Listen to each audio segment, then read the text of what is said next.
I kept my successful business secret for years, then my family found out my net worth. The first time I sat down at my kitchen table with nothing but a laptop and an idea, I never imagined it would lead to this. It wasn't supposed to be anything more than a side hustle, a way to make ends meet while juggling the demands of being a mother, wife, and daughter. But as months turned into years, that small spark grew into something far bigger than I could have ever anticipated.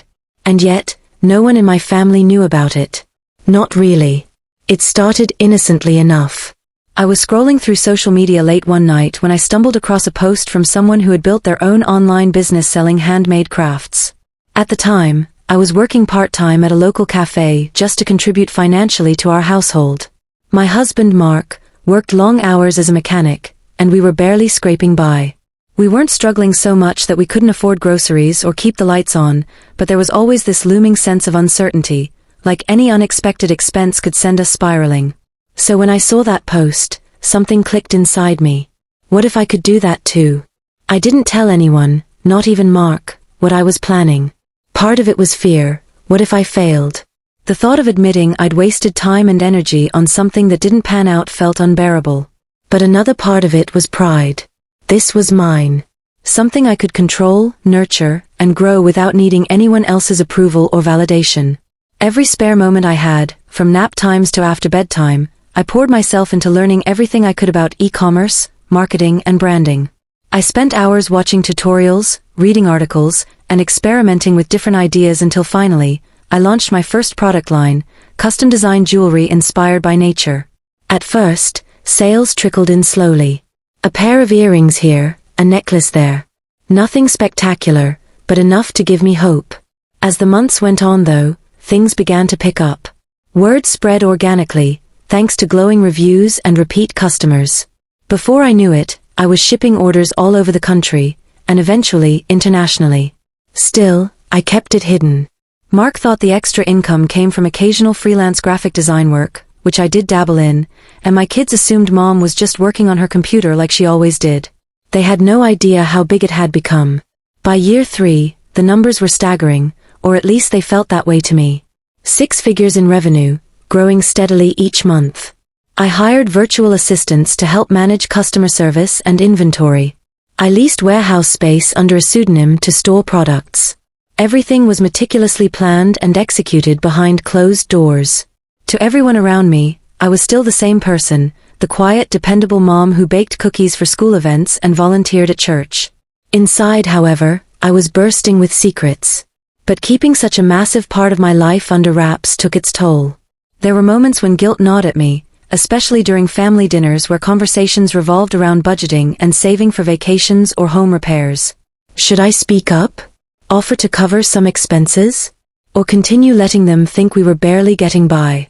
Each decision weighed heavily on my shoulders, and the longer I stayed silent, the harder it became to imagine revealing the truth.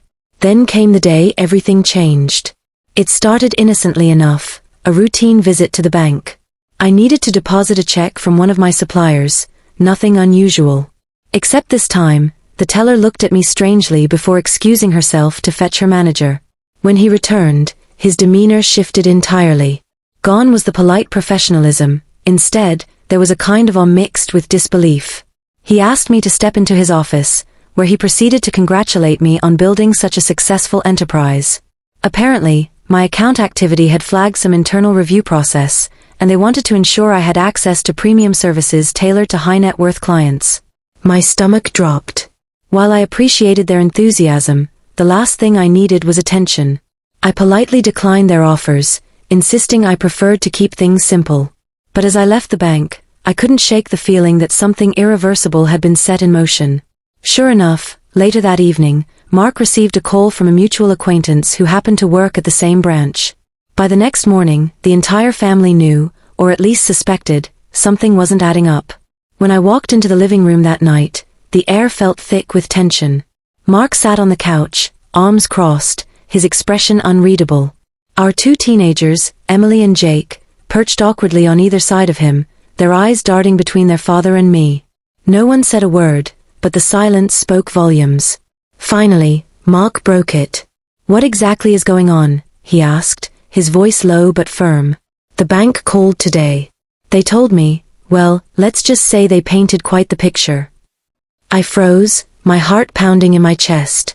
All those years of secrecy, of carefully guarding my double life, suddenly seemed futile. How could I explain this without sounding defensive or secretive? Taking a deep breath, I sank onto the armchair opposite them, bracing myself for the storm ahead. I didn't mean to hide it, I began hesitantly, my voice trembling. It started small, almost by accident. You remember those craft fairs I used to attend? Well, one thing led to another, and before I knew it, words tumbled out faster than I could organize them, spilling forth in a chaotic rush.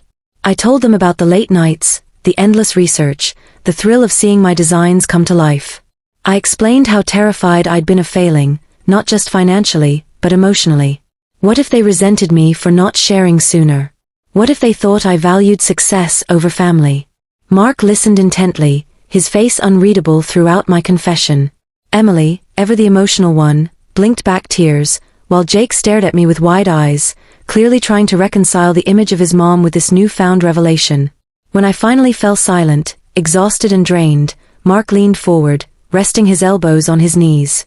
Why didn't you tell us? He asked softly, his tone less accusatory now and more curious. We're your family. Don't you trust us? His question hit me like a punch to the gut. Of course I trusted them. More than anything. But trust wasn't the issue, it was vulnerability.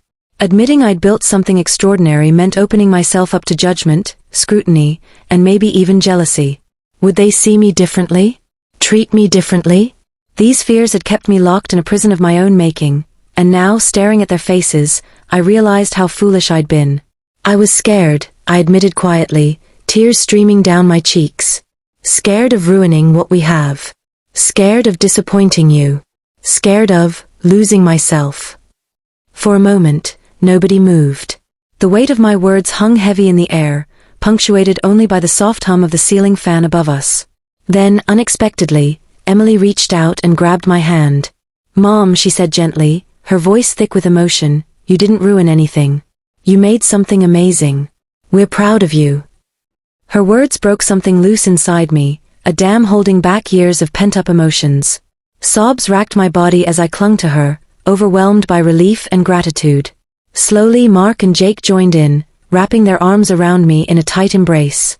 For the first time in years, I felt truly seen, not as a wife, mother, or entrepreneur, but as a whole person. Yet even as the initial shock wore off, the ripple effects of my secret began to surface. Over the following weeks, questions arose about finances, priorities, and the future. Mark struggled with feelings of inadequacy, wondering why I hadn't confided in him sooner. Emily and Jake grappled with their own mix of pride and confusion, unsure how to reconcile the woman they thought they knew with the powerhouse she'd become. And me? I wrestled with guilt, joy, and a profound sense of liberation, all intertwined in ways I couldn't untangle. One evening, as we gathered around the dinner table, Mark broached the subject again. So what happens now? He asked, his gaze steady. Do we move? Travel? Invest? Start over completely? I hesitated, unsure how to answer. Truthfully, I hadn't given much thought to the practical implications of my success beyond ensuring financial stability. But listening to him, I realized this wasn't just about money anymore. It was about choices that would shape not only my future but theirs as well. We figure it out together, I replied finally, meeting his eyes with determination. Whatever we decide, we do it as a family. And so began a new chapter, one filled with possibilities, challenges, and countless opportunities to redefine who we were and who we wanted to become. Little did I know, however, that the hardest decisions were still ahead. The days that followed were a whirlwind of emotions, conversations, and revelations. Each family member processed the news in their own way, and as much as I wanted to believe we could move forward seamlessly, the reality was far messier. The weight of my secret had created cracks beneath the surface, cracks that couldn't be ignored or smoothed over with a few heartfelt talks. Mark, for instance, oscillated between pride and insecurity. One moment, he'd marvel at what I'd accomplished, peppering me with questions about how I managed logistics, marketing, and scaling the business. The next, he'd retreat into silence, his jaw tight as he stared out the window during our evening walks. It wasn't hard to guess what plagued him, feelings of inadequacy. He'd always been the primary breadwinner, working long hours under the hood of cars, his hands calloused and grease-streaked. Now, confronted with the enormity of my success, he questioned his own contributions, not just financially but emotionally. "Do you think I'm enough?" he asked one night, his voice barely above a whisper. We were lying in bed, the house quiet except for the faint hum of the refrigerator downstairs. His question caught me off guard, not because it was unexpected but because it cut so deeply. I turned to face him, reaching out to take his hand. "Of course you are," I said firmly. "You've carried this family on your shoulders for years. None of this changes that." But even as I spoke the words, I saw the doubt lingering in his eyes. It wasn't something I could fix overnight. Rebuilding trust, especially when it came to matters of identity and self-worth, took time. And honestly, I wasn't sure if I fully understood how to navigate this new dynamic either. For so long, I'd compartmentalized my life, keeping my roles as wife, mother, and entrepreneur separate. Now, those walls were crumbling, forcing all of us to adjust. Emily and Jake handled things differently. At 17, Emily was introspective and empathetic, often asking thoughtful questions about my journey and offering support in ways that surprised me. She started showing an interest in entrepreneurship herself, sketching out ideas for her own potential ventures. But there were moments when her curiosity veered into frustration.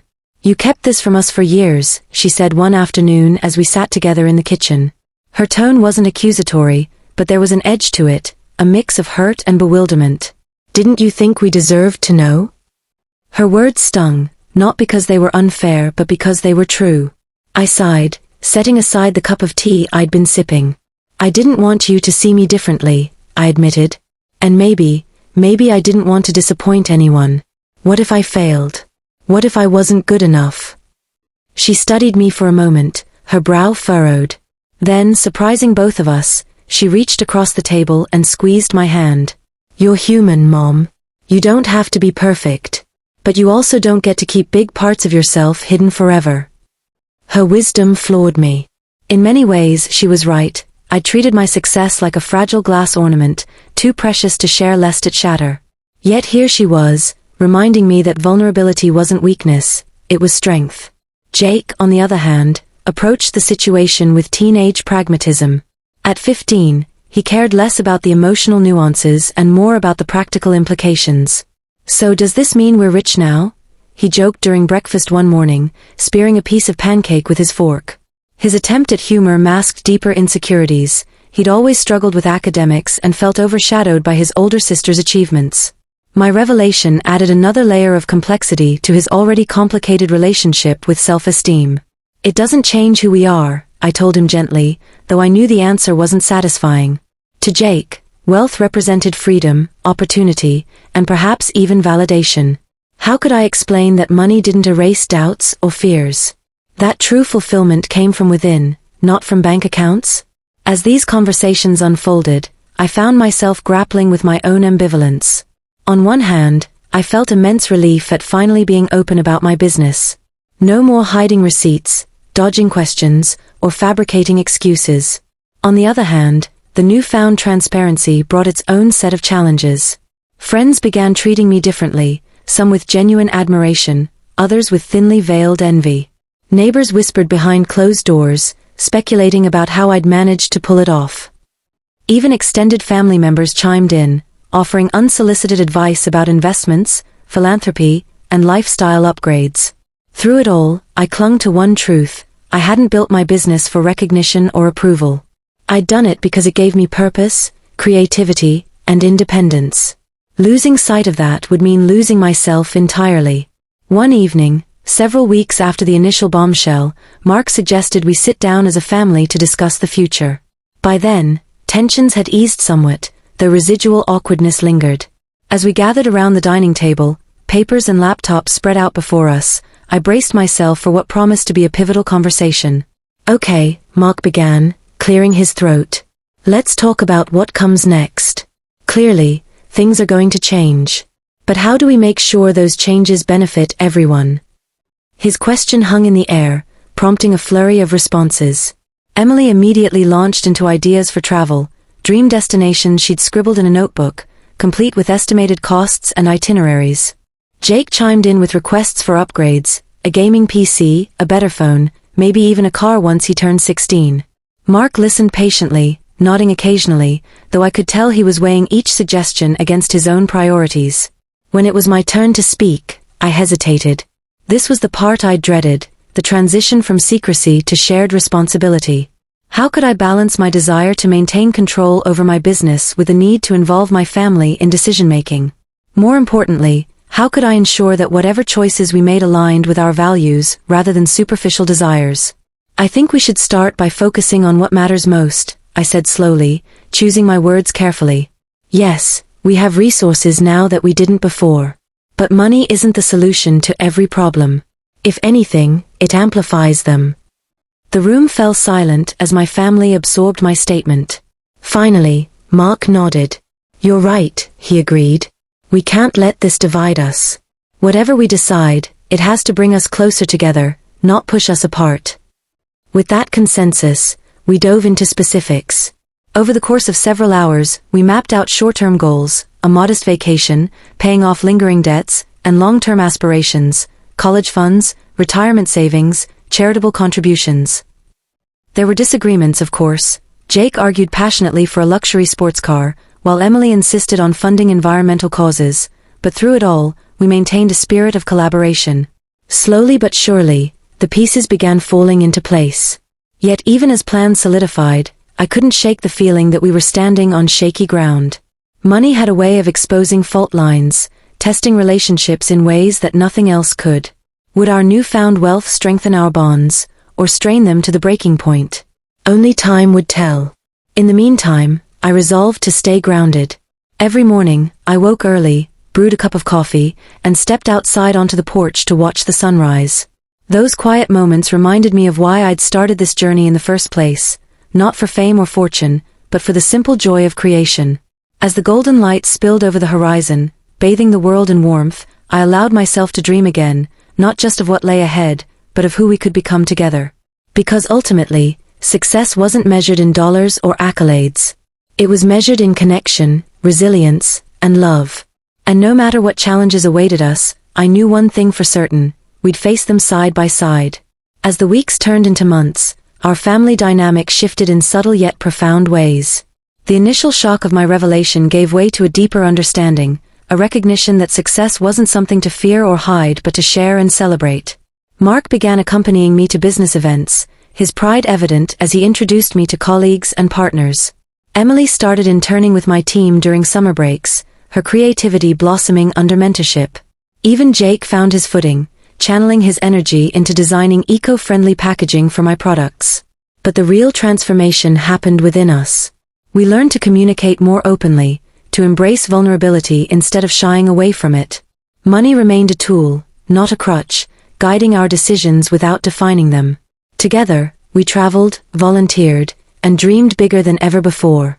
One evening, as we gathered around the fireplace, Mark raised a toast. To secrets revealed, he said with a smile, and to futures built together. Tears welled in my eyes as I looked at their faces, each one illuminated by the flickering flames. For the first time in years, I felt whole. Our journey wasn't perfect, but it was ours. And that made all the difference.